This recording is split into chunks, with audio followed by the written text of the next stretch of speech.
Who doesn't love getting new art supplies? I picked up some things from my local art shop and I'm going to share my first impressions, and if I've used them before, I will give you a mini review.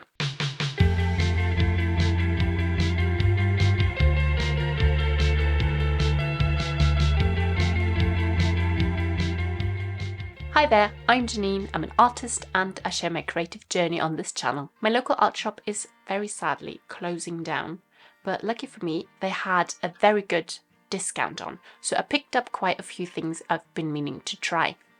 Let's start with this paper. I've never used Fabriano paper, but so many other artists use it, so I did want to try some.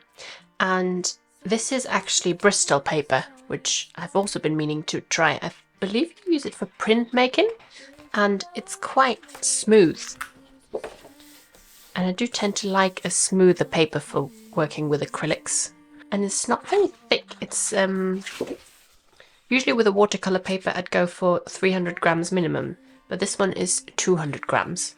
But I do believe it does take quite a bit of wet media, which we're going to have to try. Then let's get the obvious out of the way. This one is, I've had this one before, so I'm restocking. It's the HC10 Fixative by Sennelier, and this is an extra strong one.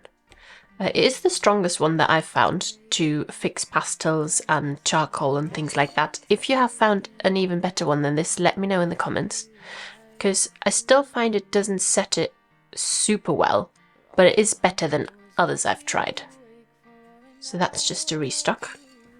Then I've been meaning to try fibre paste as a ground, mainly on canvas actually, and maybe wood panel, to get more of a paper texture, basically to get the ground work like paper, because I really like the way paint bleeds on paper, especially on wet and wet techniques, so I want to try that. It's probably best to not try that on paper because it's already fibres, so I'm going to get a little panel if I can find one. This is a wood panel. I use these a lot for my smaller paintings, and I did some experiments with collage and things on here, so I might as well experiment with this fibre paste.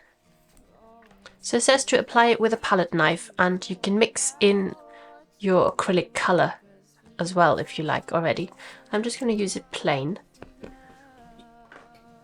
I've got this silicone palette knife.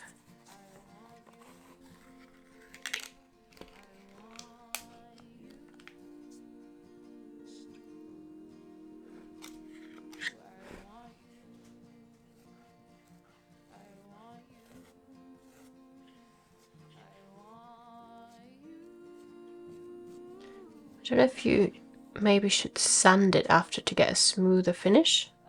I'm going to do a small area here.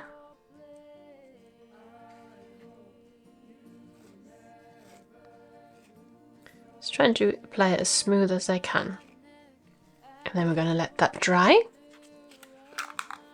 The next thing is GAC 100, which is super versatile. I've never used it before, but I've always wanted to try it because so many other artists use it and because it's so versatile. I know you can use it as, well, it says a primer, so you can prime your canvas with it. You can put it as an isolation coat when your painting is finished before you add the varnish. You can mix it in with your paints to make them more fluid. It's quite fluid, I believe. And you can extend your paints to make them go a little bit further. It also says here, 2 coats applied directly to painting supports help protect against support-induced discoloration. So, for example, if you have a wood panel, sometimes something might seep through your paint and make them yellow a little bit, which if you seal the surface first, that should prevent it. I usually use gloss medium for that, but it's very similar to GAC 100. Let's see if we can maybe mix it with some paint to make the paint thinner. I've got some golden heavy body acrylics, which is pretty heavy as you can get acrylic paint, really. And then this is all dried up. This is just a tub that I mix paint in. So we're going to take some of the heavy body acrylic. You see how thick that is? It just stays on my palette knife.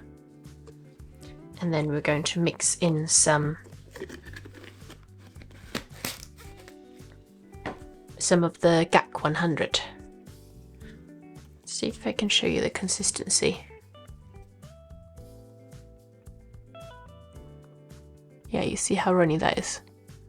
Super liquid. It's not as liquid as the flow medium or airbrush medium that I usually use to thin my paint, but it's very runny. And I'm going to just mix that. Yeah, and that did make it a bit thinner. It's still quite thick because that paint is just really thick. If I add a little bit more,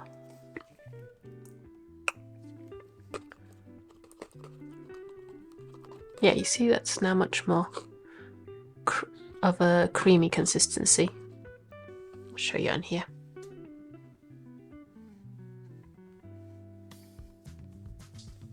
And you could probably make that quite thin. Then I got 2 more inks. I do already have quite a lot of inks and I don't use them very often.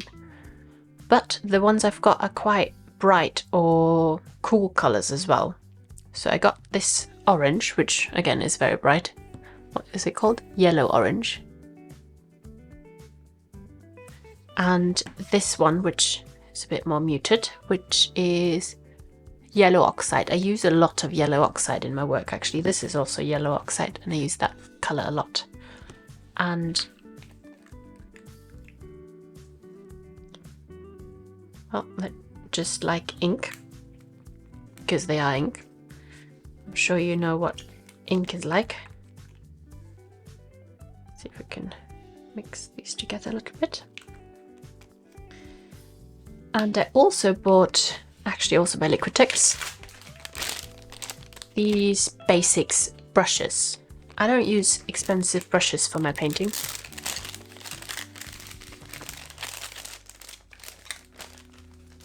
So I just like to get basic brushes or hardware brushes. And the reason why I got those, I use this kind of size a lot. What is it? 2 inches and 1.5 inch, these are. And these have got very long handles. Most of the brushes that I've got have quite short handles. So sometimes I think it's good to have long handles because you're further away from the tip of the brush, so you have a bit less control over it. Let's try this one with the ink that I've splodged here. Just dipping it in some water so the paint comes off easier. Might even mix it in with a little bit of paint. If you like this video, consider subscribing. Yeah. Very nice.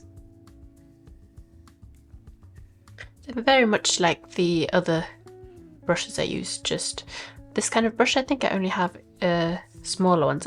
I believe these are Taklon brushes. Just says they're synthetic bristles. And Taklon's a kind of synthetic bristle. Yeah, I think I'm going to enjoy these brushes a lot. Also the inks. I should really work with inks a bit more, especially on larger canvases, because I very much like fluid paint. Getting carried away here. That's just water on my brush now. Anyway, how's this fibre paste? Still drying. What else have we got? These 2 watercolours I actually got a couple of months ago, but also from the same art store. They were also on sale. They are Rose Dore by Winsor Newton and Naples Yellow Deep by Winsor Newton. Don't ask me why I bought these. I don't actually use watercolour a lot anymore, and I have way too many already, but somehow the colour spoke to me. I can see there's kind of a colour theme. More and more I get drawn to warmer colours, where it definitely used to be more cooler colours. Let's add some water to that. It's actually quite murky water that I've got here. Should probably do a proper swatch for you, shouldn't I? I can do that. Right, so let's do a little bit of all of these. A bit of the orange, the yellow oxide, then the Naples yellow deep, and rose dore. Do have a smaller brush here. Start with this one. It's quite transparent, but pretty intense colour, but still sort of muted. I really like this one. And then this one is the Naples yellow deep. It's almost like a yellow oxide. Very nice. And here's the yellow oxide ink. That's basically the same colour. And the yellow orange. It's a very nice bright orange. And I have used both the Liquitex acrylic ink and the Winsor Newton watercolours before, and I really like them. They're super solid, great quality.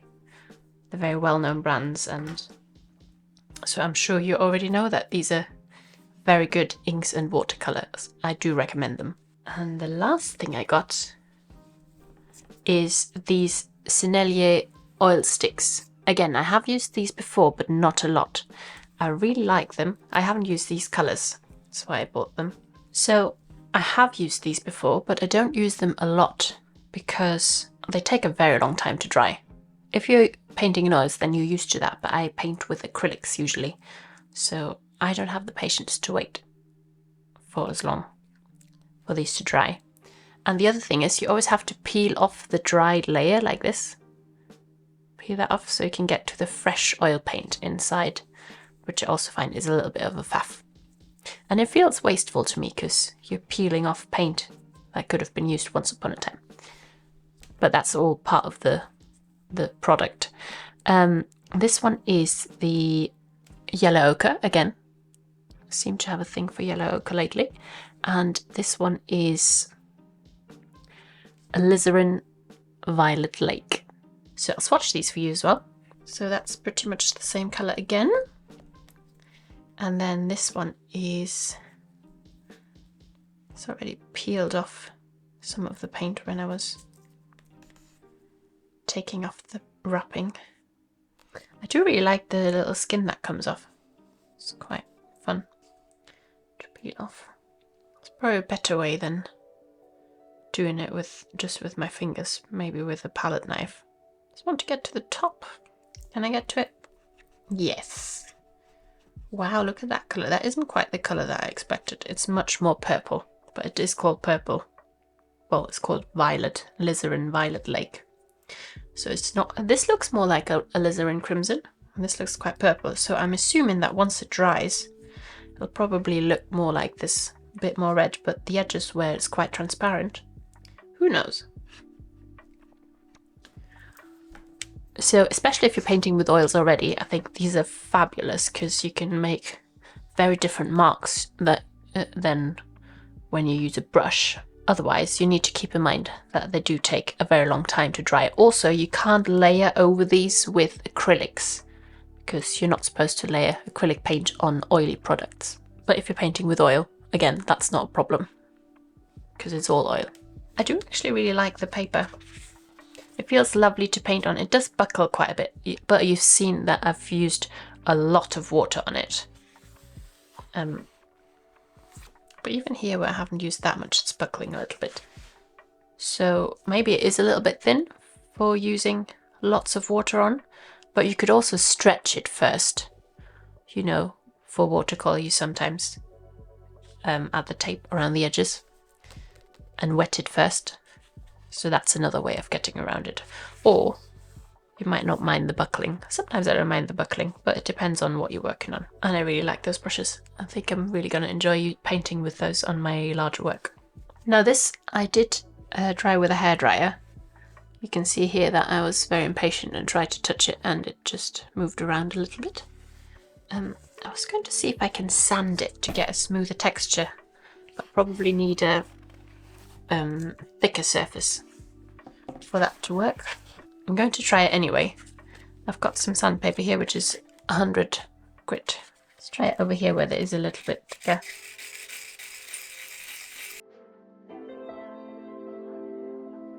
Yeah, that does make it a bit smoother, but I think you might have to apply a couple of layers for this to work. But this does look a lot like a, very difficult to see on camera, but it looks like a cold pressed watercolor paper.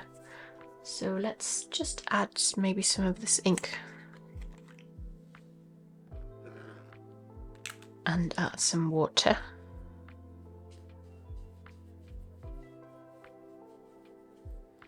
So it doesn't bleed quite as well as on paper. It does a little bit though. Like I've got just water in the base of the brush here, and I can do kind of a gradient like that. If I wet this a little bit more,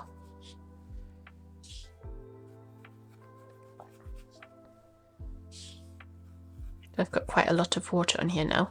If I then add a drop of liquid paint, or ink in this case, does it run? Oh yeah, it does a little bit.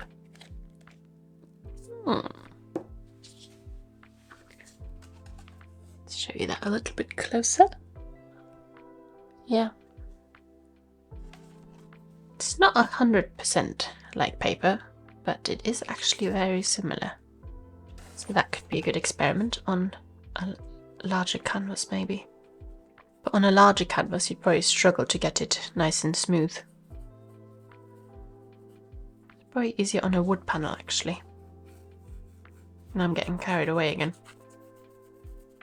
Yeah, I do really like that fibre paste, and you can sand it to make it a little bit smoother. I think you would have to apply either thicker or in a few coats and sand in between for a really smooth finish. But you see how nicely that blended, and usually on canvas or wood panel it just pools, it doesn't spread that nicely. So I think I'm intrigued to try some more of that. If you've tried any of these products, by the way, do let me know in the comments, and I'd love to hear your thoughts as well, and I'm sure other people that read the comments would love to hear that too. Don't go out and buy all this stuff, but if you've been wondering about a particular product, I hope this helped. Have you found any supplies recently that you love? Share them in the comments below. If you want to see how I experiment with different media in my sketchbook, take a look at the video I've linked in the description box. Thanks and bye bye.